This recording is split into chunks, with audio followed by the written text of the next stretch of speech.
வணக்கம். நம்ம இப்போ இந்த வீடியோவில் என்ன பார்க்க போகிறோம் அப்படின்னா, Tamil Nadu leave rules for government employee. Okay, government எம்ப்ளாயோட லீவ் ரூல்ஸ் தான் இப்போ நம்ம இந்த வீடியோவில் பார்க்க போகிறோம். இது பார்த்திங்கன்னா ஃபர்ஸ்ட் வந்து அன்ஏர்ன்டு லீவ். ஓகே, அன்ஏர்ன்டு லீவை ரெண்டாக பிரிக்கிறாங்க. Unearned leave on private affairs, unearned leave on medical certificate அப்படின்னு சொல்லிட்டு ரெண்டாக பிரிக்கிறாங்க. இப்போ ஃபர்ஸ்ட் நம்ம பார்க்க போகிறது unearned leave on private affairs தான். ஓகே, இப்போ இந்த அன்ஏர்ன்டு லீவ் பார்த்திங்கன்னா இது வந்து எவ்வளோ டேஸ் வந்து ஒரு எம்ப்ளாய்க்கு கொடுக்குறாங்க அப்படின்னா 180 டேஸ் கொடுக்குறாங்க. ஓகே, எந்த டைப் ஆஃப் எம்ப்ளாயி அப்படின்னா சுப்பீரியர் சர்வீஸில் இருக்கவங்களுக்கும் 180 டேஸ் அண்ட் பேசிக் சர்வீஸில் இருக்கவங்களுக்கு 180 டேஸ், ரெண்டு பேருக்குமே 180 டேஸ் தான். சுப்பீரியர் சர்வீஸில் இருக்கவங்களுக்கு up to 10 year of service இருந்தாங்க அப்படின்னா 90 டேஸும், 10 வருஷத்துக்கு மேலே போச்சு அப்படின்னா 180 டேஸும் கொடுக்குறாங்க. ஓகே, அது 90 + 180 கிடையாது, 10 வருஷத்துக்கு மேலே போயிடுச்சுனாவே மொத்தமே 180 டேஸ் தான். ஓகேவா, ரெண்டுமே சேர்த்து 180 டேஸ் 10 வருஷத்துக்கு மேலே போனால், 10 வருஷத்துக்குள்ளே இருந்தால் 90 டேஸ். இது பேசிக் சர்வீஸாக இருந்துச்சு அப்படின்னா அப் டு 15 இயர்ஸ்க்கு எந்த ஒரு டேஸுமே கிடையாது. அண்ட் அபோவ் 15 இயர்ஸ் அப்படியே 180 டேஸ் கொடுத்துட்றாங்க. ஸோ மொத்தமே 180 டேஸ் தான் இந்த unearned leave on private affairs. Okay, இப்போ இதில் பார்த்திங்கன்னா ரிட்டையர்மெண்ட் போது என்ன பண்ணலாம் அப்படின்னா இதை என்கேஷ் பண்ணிக்க முடியும். எவ்வளவு என்கேஷ் பண்ணலாம் அப்படின்னா 50%. அதாவது 180 டேஸ் அவைலபிள் இல்லையா, அந்த 180 டேஸும் அவங்கக்கிட்ட இருந்ததுன்னா 50%, அப்போ 90 டேஸ்க்கு என்கேஷ் பண்ணிக்கலாம். ஓகேவா, இந்த என்கேஷ்மெண்ட்டுக்கு பார்த்திங்கன்னா டேக்ஸ் லையபிலிட்டி உண்டு. ஓகே, அதுக்கப்புறம் பார்த்திங்கன்னா இதை வந்து கண்டினியூஸாக 90 டேஸ் வந்து இவங்க அவைல் பண்ண முடியும். ஓகேவா, இதுக்கு ஹாஃப் பே அண்ட் அலவன்ஸ் தான் வந்து கொடுப்பாங்க. அதாவது நம்ம என்கேஷ் பண்ணுறோம் அப்படின்னு சொன்னோம் இல்லையா, அப்போ அதுக்கு பார்த்திங்கன்னா ஹாஃப் பே, அதாவது 50% தான் நம்ம வந்து பேமெண்ட் வாங்க முடியும். சரியா? எஸ். இப்போ நெக்ஸ்ட்டு பார்த்திங்கன்னா unearned leave on medical certificate. Medical certificate பார்த்திங்கன்னா இது மொத்தம் எவ்வளவு மேக்ஸிமம் அப்படின்னா 540 டேஸ். ஒரு என்டையர் சர்வீஸில் இருக்க எம்ப்ளாயிக்கு 540 டேஸ் கொடுக்குறாங்க. சுப்பீரியர் சர்வீஸ்க்கு பேசிக் சர்வீஸ்க்கு ரெண்டுத்துக்கும் டிஃப்ரென்ஸ் இருக்குது. அப் டு 5 இயர்ஸ் பார்த்திங்கன்னா 90 டேஸ் சுப்பீரியர் சர்வீஸில், 5 to 10 இயர்ஸ்னால் 180 டேஸ். 90 ஜாஸ்தியாகுது பாருங்கள். 5 to 10 இயர்ஸ் 180 டேஸ், அதுக்கப்புறம் 10 to 15 இயர்ஸ் இருந்ததுன்னா 270 டேஸ், அப்புறம் 15 to 20 இருந்துச்சுன்னா 360 டேஸ், அபோவ் 20 இயர்ஸ்னால் 540. 360க்கு ப்ளஸ் 90 கிடையாது, அப்படியே வந்து 180 டேஸ் ஜாஸ்தி ஆகுது. அப்போ 540 டேஸ் கொடுக்குறாங்க. ஓகேவா, இதுவே பேசிக் சர்வீஸாக இருந்துச்சு அப்படின்னா அப் டு 15 இயர்ஸ், 15 வருஷத்துக்கு ஒரு வருஷத்துக்கு 10 டே அப்படின்ற கணக்கில் கொடுக்குறாங்க. Okay, up to 15 years 10 days for each completed years, ஒரு வருஷத்துக்கு 10 நாள் அப்படின்னு கொடுக்குறாங்க. 15 வருஷத்துக்கு, 15 வருஷத்துலேருந்து 20 வருஷமாக இருந்ததுன்னா நமக்கு சுப்பீரியர் சர்வீஸ் மாதிரியே வந்துடுது 360 டேஸ். அதுக்கப்புறம் பாருங்கள் 20 வருஷத்துக்கு மேலே இருந்துச்சுன்னா 540 டேஸ். புரியுதா வித்தியாசம்? இந்த மூணுத்துக்கு மட்டும் இவங்களுக்கு கிடையாது, அதாவது 90, 180, 270 கிடையாது. அதுக்கு பதிலாக வருஷத்துக்கு 10 நாள் அப்படின்னு கொடுத்துட்றாங்க 15 வருஷத்துக்கு. அதுக்கப்புறம் சுப்பீரியர் சர்வீஸில் இருக்க மாதிரியே தான் இவங்களும் வந்து லீவ் வந்து கிளைம் பண்ணிக்கலாம். ஓகேவா, இப்போ இந்த லீவ் கிளைம் பண்ணணும் அப்படின்னா லீவ் அப்ளிகேஷனோட மெடிக்கல் சர்டிஃபிகேட் வந்து சப்மிட் பண்ணணும் ஆஃபீஸில் வித்தின் 7 டேஸ். ஓகே, இந்த லீவ் எடுக்க ஆரம்பித்த 7 நாட்களுக்குள்ளே leave application along with that medical certificate வந்து நம்ம சப்மிட் பண்ணணும். அட் ஸ்டெச்சில் 59 டேஸ்க்கு மேலே லீவ் எடுக்கிறதா இருந்துச்சு அப்படின்னா மெடிக்கல் போர்டில் வந்து நம்ம சாங்ஷன் வாங்கணும். ஓகே, அப்புறம் ப்ரொபேஷனரில் இருக்கவங்களுக்கு இந்த லீவ் வந்து எலிஜிபிள் கிடையாது. Okay, unearned leave on medical certificate eligible கிடையாது ப்ரொபேஷனரில் இருக்கவங்களுக்கு. ஓகேவா, மொத்தம் 540 டேஸ் எடுக்கலாம் 20 வருஷத்துக்கு மேலே எக்ஸ்பீரியன்ஸ் இருந்துச்சுன்னா. அட் ஸ்டெச்சில் எடுக்கக்கூடியது நமக்கு பார்த்திங்கன்னா 59 டேஸ்க்கு மேலே இருந்துச்சுன்னா மெடிக்கல் போர்டு வேணும். ஓகே, இது அட் ஸ்டெச் மேக்ஸிமம் லிமிட் அது மாதிரிலாம் எதுவும் சொல்ல முடியாது. Because it depends upon the severity. ஏன்னா மெடிக்கல் சர்டிஃபிகேட் கொடுக்கணும், மெடிக்கல் கிரவுண்டில் தான் இந்த லீவ் எடுக்கிறோம். அப்போ அந்த டிசீஸோ அந்த ப்ராப்ளமோட சிவியாரிட்டி பொறுத்து தான் எவ்வளோ நாள் இது ஸ்ட்ரெச்சில் எடுக்கணும் அப்படின்றது இருக்குது. ஸோ அதனால் அட் ஸ்ட்ரெச்லேயோ 1 ஸ்பெல்லில் எத்தனை டேஸ் எடுக்கலாம் அப்படின்ற மாதிரி லீவுக்கு செல்லாது. ஓகே, ஆனால் 7 நாட்களுக்குள்ளே என்ன பண்ணணும், மெடிக்கல் சர்டிஃபிகேட் ப்ரொடியூஸ் பண்ணிடணும். 59 டேஸ்க்கு மேலே போச்சுன்னா மெடிக்கல் போர்டோட ரெக்கமெண்டேஷன் வேணும். இதுதான் unearned leave on medical certificate. அப்போ unearned leave இல்லை ரெண்டாக இருக்குது. ஒன்று ப்ரைவேட் அஃபேர்ஸ், இன்னொன்று வந்து மெடிக்கல் சர்டிஃபிகேட். ப்ரைவேட் அஃபேர்ஸை என்கேஷ் பண்ணலாம், 50% நம்ம கிளைம் பண்ண முடியும். எஸ், இப்போ நெக்ஸ்ட் லீவ் பார்க்கலாமா? இது பாருங்கள், ஏர்ன்டு லீவ். ஏர்ன்டு லீவுன்றது என்ன அப்படின்னு பார்த்தீங்கன்னா, நம்ம இந்த லீவெல்லாம் என்கேஷ் பண்ணிக்கலாம், ஃபுல்லாகவே இதை என்கேஷ் பண்ணிக்கலாம். அதாவது நார்மலாக நம்மளோட சம்பளம் என்னத்தெல்லாம் இன்க்ளூட் ஆகிருக்குமோ, அதாவது பே, டிஏ, ஹெச்ஆர்ஏ, சிசிஏ, என்ன அலவன்ஸ்லாம் நமக்கு கிடைக்குதோ அத்தனை அலவன்ஸையுமே நம்ம வந்து இதில் என்கேஷ் பண்ண முடியும். மேக்ஸிமம் வந்து நம்ம எவ்வளோ என்கேஷ் பண்ணலாம் அப்படின்னா 240 டேஸ். ஓகே, ப்ரொபேஷனரி பீரியடில் இருக்கவங்க 30 டேஸ்.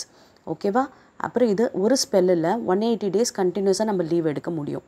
ஓகே, 180 நாள் கண்டினியூஸ் லீவ் வந்து இந்த ஏர்ன் லீவை அவைல் பண்ணலாம்.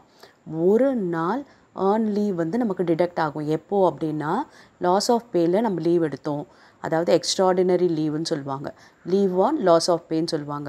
ஓகே, அது 10 நாள் எடுத்தோம் அப்படின்னா இந்த ஏர்ன் லீவ் வந்து நமக்கு 1 குறையும். ஓகேவா? அதே மாதிரி ப்ரொபேஷன் பீரியடில் இருந்தோம் அப்படின்னா 20 days of loss of pay இருந்துச்சு அப்படின்னா ஒரு டே நமக்கு இந்த ஏர்ன் லீவ் குறையும். ஓகே, நார்மல் எம்ப்ளாய்க்கு 10 டேஸ் லாஸ் ஆஃப் பே இருந்துச்சுன்னா ஒரு ஏர்ன் லீவ் குறையும். ப்ரொபேஷனரி பீரியடாக இருந்ததுன்னா 20 டேஸ் லாஸ் ஆஃப் பே இருந்துச்சு அப்படின்னா இந்த ஒரு ஏர்ன் லீவ் குறையும். ஓகே, இப்போ வந்து நமக்கு என்கேஷ் பண்ண முடியாது எத்தனை நாள்னு சொன்னோம், 240 டேஸ் எடுக்கலாம் அப்படின்னு சொன்னோம். அதுக்கப்புறம் 15 டேஸ் வந்து சரண்டர் பண்ணி நம்ம வந்து ஒவ்வொரு இன்டர்வல்லையும் 1 இயர் அப்படின்னா 15 நாள் சரண்டர் பண்ணி என்கேஷ் பண்ணிக்கலாம். இதுவே 2 மாதத்துக்கு ஒருக்க நம்ம சரண்டர் பண்ணுறோம் அப்படின்னா 30 டேஸ் சரண்டர் பண்ணி நம்ம என்கேஷ் பண்ண முடியும். ஓகேவா? இது வந்து அப்ளிகேஷன் எப்போ தரணும் அப்படின்னு பார்த்தீங்கன்னா 1 month. Okay, before 1 month or after 1 month. Okay, இந்த ஏர்ன் லீவ் சரண்டருக்கு 1 மந்த்துக்கு முன்னாடியும் இல்லை 1 மந்த் ஆஃப்டருக்கும் நம்ம வந்து கொடுத்துடணும் இந்த அப்ளிகேஷன், சரண்டரோட அப்ளிகேஷனு. ஓகே, இது வந்து ஏர்ன் லீவ் பார்த்திங்கன்னா சரண்டர் வந்து எப்பப்பெல்லாம் செல்லாது அப்படின்னா சஸ்பென்ஷன் போது பண்ண முடியாது, அன்ஏர்ன்டு லீவ் ஆன் ப்ரைவேட் அஃபேர்ஸ் போது பண்ண முடியாது, அண்ட் எக்ஸ்ட்ராடனரி லீவ் அதாவது லீவ் ஆன் லாஸ் ஆஃப் பேம் போது பண்ண முடியாது. ஓகே, இதுதான் ஏர்ன் லீவ் பொறுத்து. அடுத்து கேஷுவல் லீவ். கேஷுவல் லீவ் பார்த்திங்கன்னா 12 days in a year, calendar year, அதாவது ஜான்வரி டு டிசம்பர் 12 நாள் நம்ம லீவ் எடுத்துக்கலாம். இன்க்ளூடிங் ஹாலிடேஸோடு நம்ம எடுத்தோன்னா அட்டஸ்டேஜில் 10 டேஸ் எடுக்கலாம். ஓகே, 10 நாள் தொடர்ச்சியாக நம்ம எடுக்கலாம். நம்மளோட ஒரு சிக்னேச்சருக்கும் இன்னொரு சிக்னேச்சருக்கும் இடையில 10 நாள் நம்ம லீவ் எடுக்கலாம். That is including holiday. சண்டேவோ வேறு ஏதாவது டேஸ் வந்துச்சு அப்படின்னாலும் அதையும் சேர்த்து 10 நாள் தான் எடுக்க முடியும். அப்புறம் 12 டேஸ் சிஎல் வந்து நமக்கு உண்டு. எப்போனா எம்ப்ளாயி ஒரு 6 மாதத்துலேயே ரிட்டையர் ஆகிறாரு, அதாவது ஜூனில் ரிட்டையர் ஆகிறாரு அப்படின்னாலும் அவருக்கு 12 டேஸ் சிஎல் உண்டு. ஓகே, அண்ட் மற்ற எந்த லீவும் ஹாஃப் டே எடுக்க முடியாது. ஆனால் இந்த கேஷுவல் லீவை பார்த்திங்கன்னா ஹாஃப் டே எடுக்கலாம். மற்ற லீவ் எல்லாமே ஃபுல் டே கணக்கில் தான் வரும். கேஷுவல் லீவ் மட்டும்தான் ஹாஃப் டே கணக்கு உண்டு. ஓகேவா? இன்னொன்று பார்த்திங்கன்னா இது ஸ்பெஷல் கேஷுவல் லீவுன்னு கொடுக்குறாங்க. அதாவது கவர்மெண்ட் எம்ப்ளாயியோட ஃபேமிலி மெம்பர்ஸ்க்கு ஏதாவது ஒரு டிசீஸ் வந்துச்சு இன்ஃபெக்ஷனால் அப்படின்னா அவங்களுக்கு வந்து எடுக்கலாம் இந்த ஸ்பெஷல் கேஷுவல் லீவ். ரேபிஸ் வந்துச்சுன்னா 10 டேஸ், பிளேக்னா 10 டேஸ், ஸ்பைன் ஃப்ளூனா 7 to 10 days, chicken pox and மீசில்ஸ்னா 7 days. Okay, next maternity leave. Maternity லீவுன்றது யாருக்கு அப்படின்னா மேரிட் உமனுக்கு கொடுக்குறாங்க. எவ்வளோ டேஸ் அப்படின்னு பார்த்தீங்கன்னா 365 டேஸ் கொடுக்குறாங்க. ஓகே, இது வந்து 1 இயர் கணக்கு கிடையாது. ஏன்னா லீப் இயர் அப்படின்னும் போது 366 டேஸ் ஆகிடும். அதனால 1 இயர் கணக்கு நீங்கள் சொல்லலை. இங்கே சொல்லியிருக்கிறது என்ன அப்படின்னா 365 தான். அப்போ 365 வந்துச்சு அப்படின்னா லீப் இயராக இருந்தால் கூட அந்த நெக்ஸ்ட் டே வந்து அவங்க வந்து ஜாயின் பண்ணி தான் ஆகணும். அதனால தான் இங்கே வந்து என்ன கொடுத்துருக்காங்கன்னா 365 டேஸ் அப்படின்னு கொடுத்துருக்காங்க. இது பார்த்திங்கன்னா எத்தனை சில்ட்ரனுக்கு அப்படின்னா அப் டு 2 லிவிங் சில்ட்ரன், உயிரோடு இருக்க 2 குழந்தைக்கு இவங்க எடுத்துக்கலாம். ஓகே, அப்போ சிலருக்கு பார்த்திங்கன்னா குழந்தை பிறந்து இறந்துடணும். அதை மாதிரி இருக்கிறது எத்தனை மெட்டர்னிட்டி லீவ் வேணாலும் எடுக்கலாம். அதாவது உயிரோடு இருக்கிற குழந்தைங்க 2 இருந்துச்சு அப்படின்னா அது வரைக்கும் நமக்கு இந்த மெட்டர்னிட்டி லீவ் பார்த்திங்கன்னா allowed 365 days.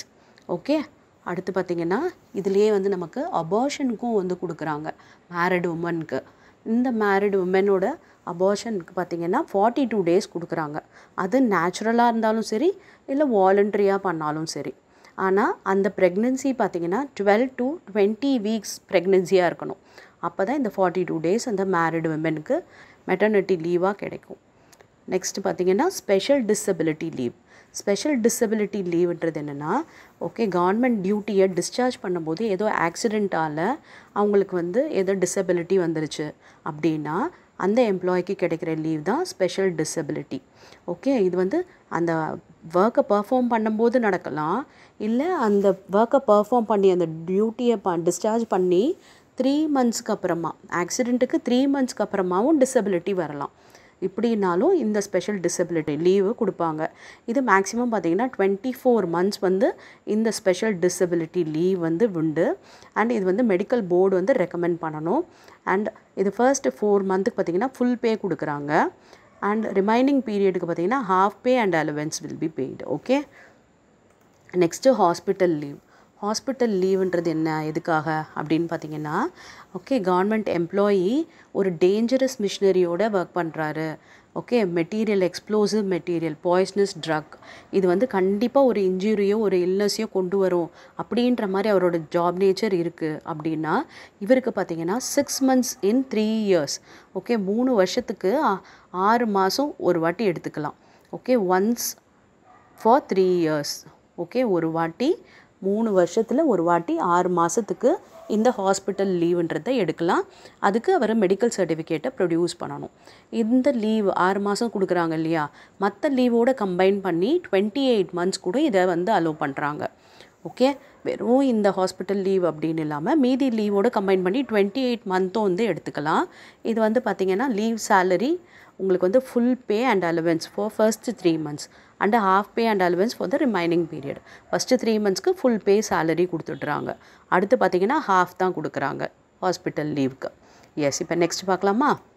Study leave. Study leave பார்த்திங்கன்னா சயின்ஸ் அண்ட் டெக்னாலஜி வித்தின் இந்தியாவில் படிக்கிறதுக்கோ இல்லை அவுட் சைடு இந்தியாவில் படிக்கிறதுக்கோ இந்த லீவ் வந்து கிராண்ட் பண்ணுறாங்க. ஓகே, இந்த லீவ் அவைல் பண்ணணும் அப்படின்னா அவங்க வந்து 5 years ஆஃப் சர்வீஸ் கம்ப்ளீட் பண்ணியிருக்கணும் அந்த எம்ப்ளாயி. ஓகே, அப்புறம் அட்லீஸ்ட் ஒரு 3 years ரிட்டையர்மெண்ட்டுக்கு இருக்கணும். அதாவது 1 வருஷம் ரிட்டையர்மெண்ட்டுக்கு இருக்குது அப்படின்னா அவங்களுக்கு கொடுக்க மாட்டாங்க. 3 வருஷமாவது ரிட்டையர் ஆகிறதுக்கு இருக்குது அப்படின்னா தான் அவங்களுக்கு தருவாங்க. 5 வருஷம் சர்வீஸ் கம்ப்ளீட் பண்ணியிருக்கணும். ரிட்டையர்மெண்ட்டுக்கு முன்னாடி 3 வருஷத்துக்கு முன்னாடி தான் இந்த லீவை வந்து அவைல் பண்ண முடியும். பார்த்திங்கன்னா இந்த ஸ்டடி லீவ் வந்து 12 months at a time sanction பண்ணுறாங்க. ஓகே, மொத்தம் பார்த்திங்கன்னா 24 months வந்து இந்த ஸ்டடி லீவ் கொடுப்பாங்க. அட்ட ஸ்ட்ரெச்சில் 1 ஸ்பெல்லில் 12 months எடுத்துக்கலாம். அண்ட் ஓவராலாக பார்த்திங்கன்னா 24 months வந்து இந்த ஸ்டடி லீவை ஒரு எம்ப்ளாயி அவைல் பண்ண முடியும். இதுக்கு அவங்களுக்கு கொடுக்குற பே என்ன அப்படின்னா half pay plus study allowance. Okay, pay வந்து ஃபுல்லாக தரல, ஹாஃப் பே தான் தராங்க. அண்ட் அதோட சேர்த்து ஸ்டடி அலவன்ஸும் கொடுக்குறாங்க. ஓகே, இதுதான் வந்து தமிழ்நாடு லீவ் ரூல்ஸ். ஒரு கவர்மெண்ட் எம்ப்ளாய்க்கு இருக்கிற லீவ், அதுக்கான ரூல்ஸ் எல்லாம் பார்த்தாச்சு. ஓகே, இப்போ நெக்ஸ்ட் வீடியோவில் வேறு ஏதாவது டாபிக் பார்க்கலாம். Thank you for your patient listening.